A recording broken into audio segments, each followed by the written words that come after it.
Muy bien, muchachos. Siguiente tema, litiasis renal. ¿Sí? Litiasis renal. Este tema es también bien ranking de los temas de alta rentabilidad que se les estaba presentando, ¿no?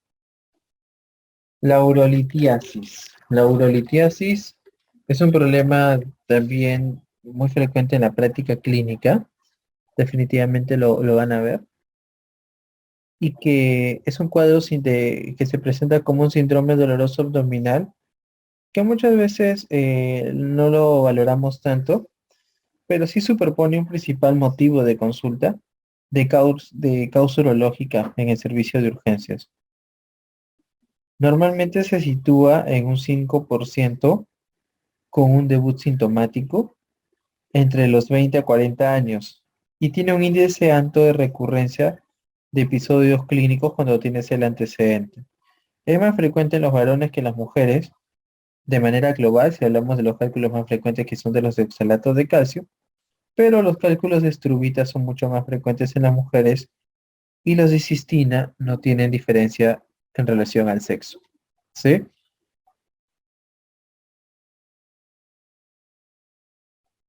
Entonces, tenemos aquí este esquema. La litiasis urinaria recidiva a los 2 a 3 años, 40% de los casos, intervalo menor de 4 años entre un cálculo y otro, generalmente mayor incidencia en los varones, como habíamos conversado. En las damas, la excepción son los de estruvita y los de cistina son diferentes al sexo y va a estar asociado a la tercera década de la vida. ¿Sí? Ahí está, según frecuencia. Oxalato de calcio, fosfato cálcico, fosfato no cálcico, compuestos urínicos y aminoácidicos. ¿Sí? Vamos a hacer un cuadro aquí para poder, aquí está, valorarlo mejor. ¿Sí?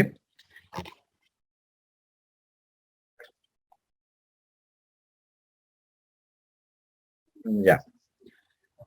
Aquí esta tablita sí es contra Jair, tienen que anotarla, por favor, si ustedes tienen el PPT, para que podamos anotar esto, ¿ya? Si hablamos de los cálculos de calcio, esos representan el 70%. Y de ese 70% tenemos que el de fosfato de calcio representa el 10 y el oxalato de calcio representa el 60%. Entonces ahí tenemos el 70%.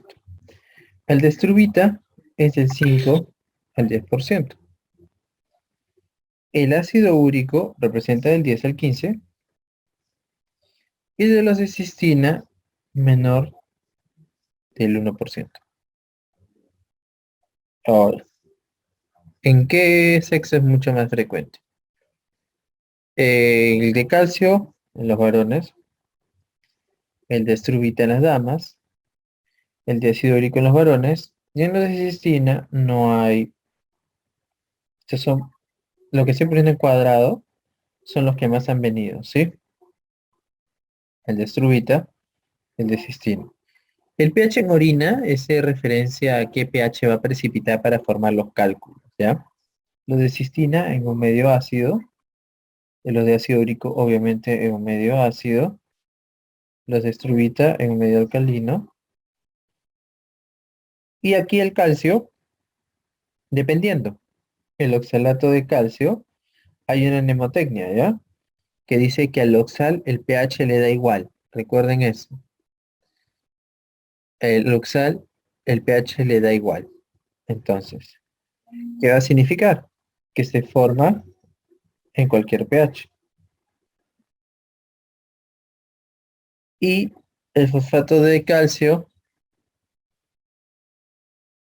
sí se va a formar en un medio alcalino. Ah, estrubita dice alcalino aquí, Javier. ¿Sí? Muy bien. Radiografía simple de abdomen, radiopaca.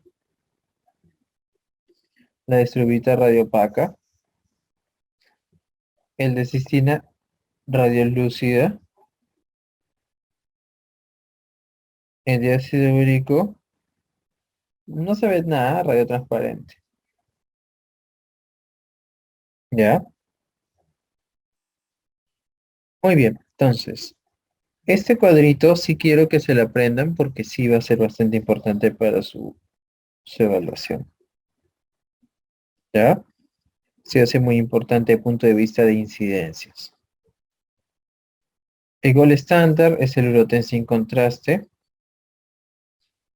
La información morfológica y funcional va a ser importante porque a partir de la urografía voy a poder valorar los datos y algunos inconvenientes. Mieloma múltiple, deshidratación, contraste iodado, alergias. Y valorar siempre, recuerden la creatinina. Habíamos dicho que era de 1.4 hasta 1.0.6, 1.2, 1.4. ¿Sí? Recuerden esto. ¿Ya?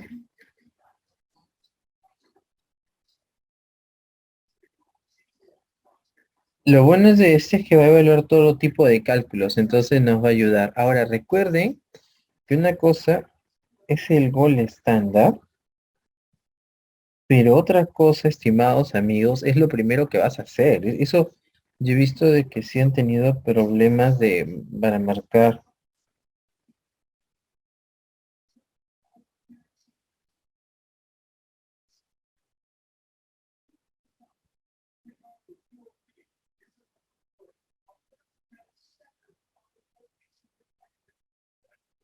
Entonces, muchachos, a ver, escúchenme por favor.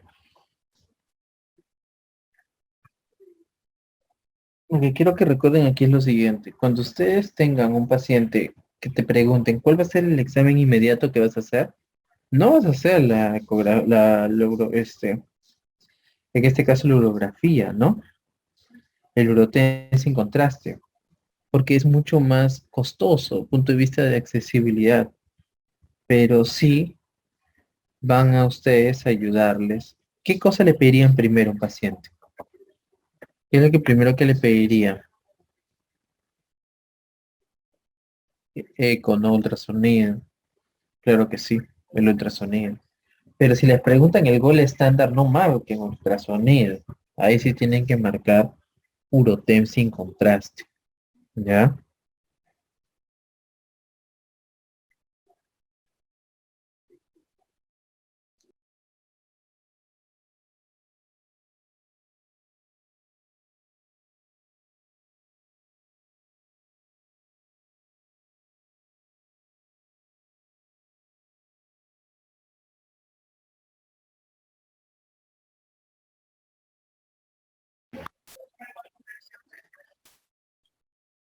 Muy bien, entonces, la relación de la presencia de los cálculos, tenemos los cálculos radioopacos, como ya habíamos hablado, los radiolúcidos o los radiotransparentes.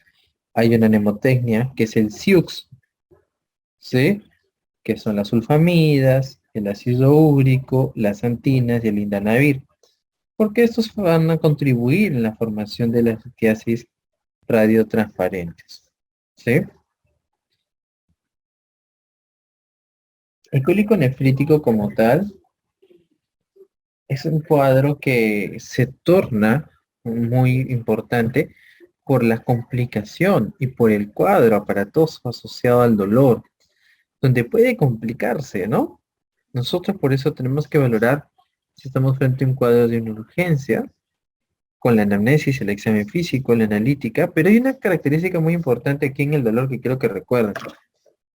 Y si bien es cierto el dolor abdominal, el dolor se irradia, ¿verdad?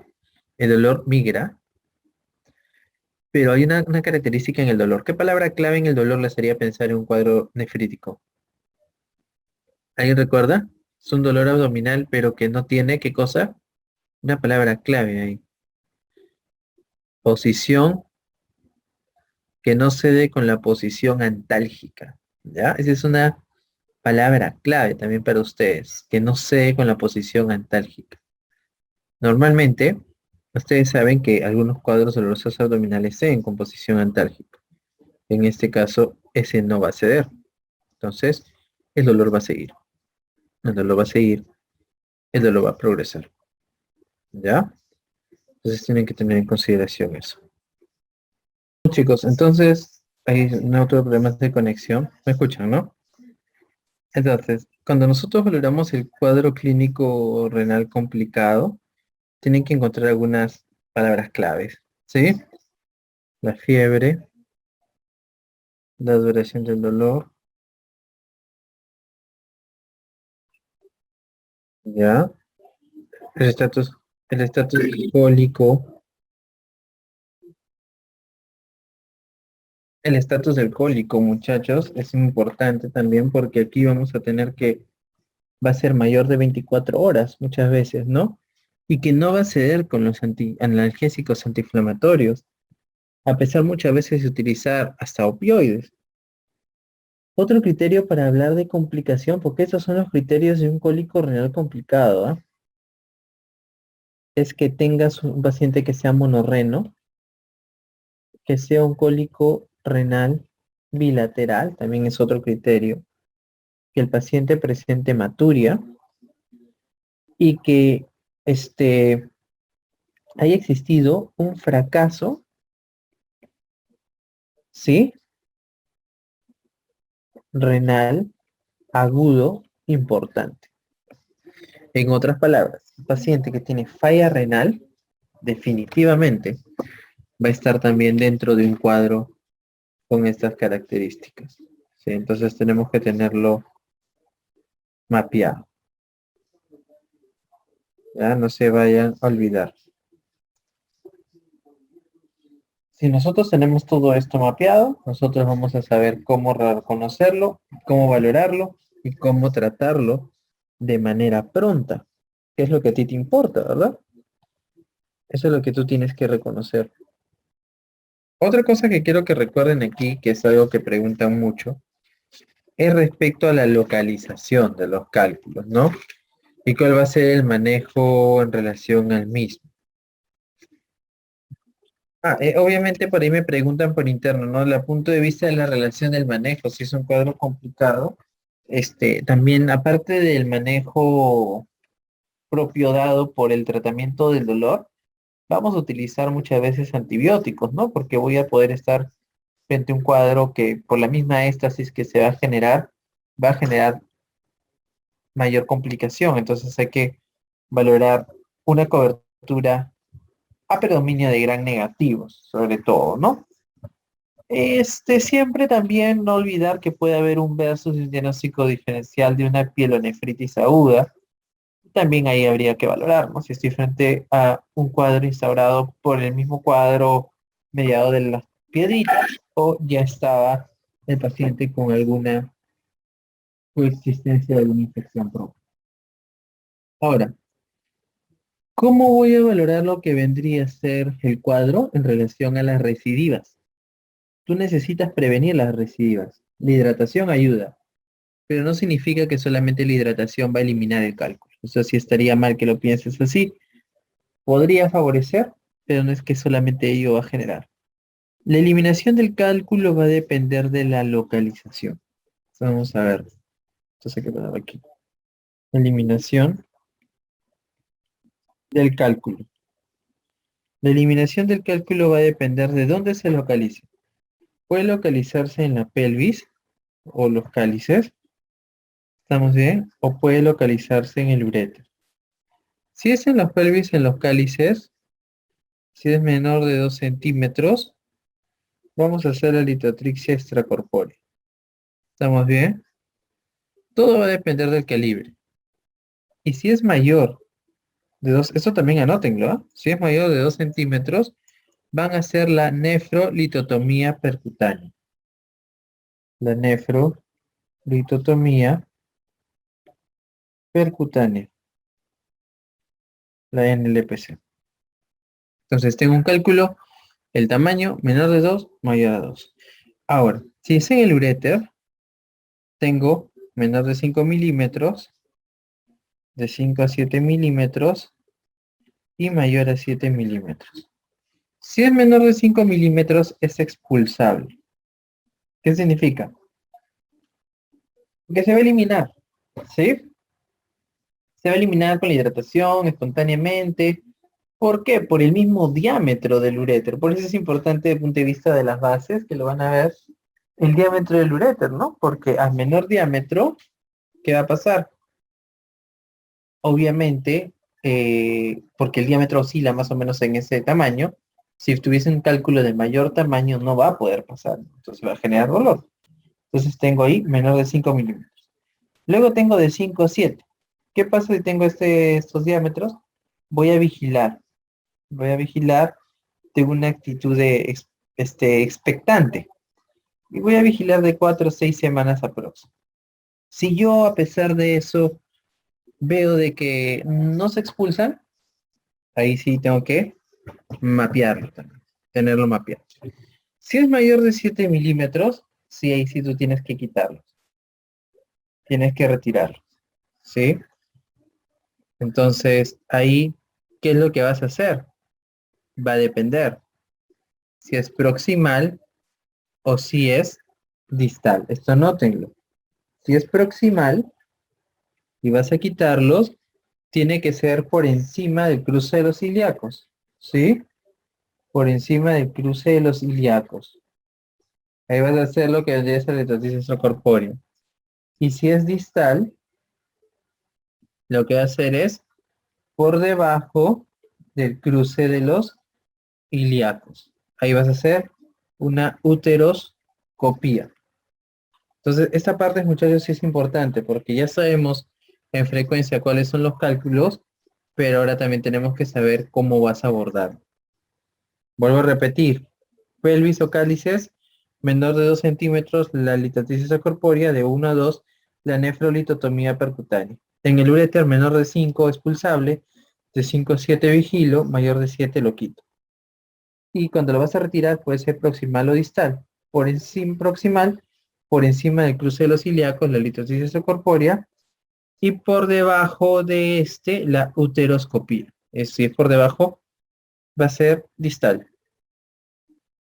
Ahí está la litotisis extracorpórea, ¿no? Ustedes saben que son por ondas de choque. Hay que tener bastante cuidado con la frecuencia que se va a utilizar, porque podrías generar mucho mayor daño que beneficio. Hay que tener bastante cuidado. Y está la uterolitotripsia endoscópica, ¿no?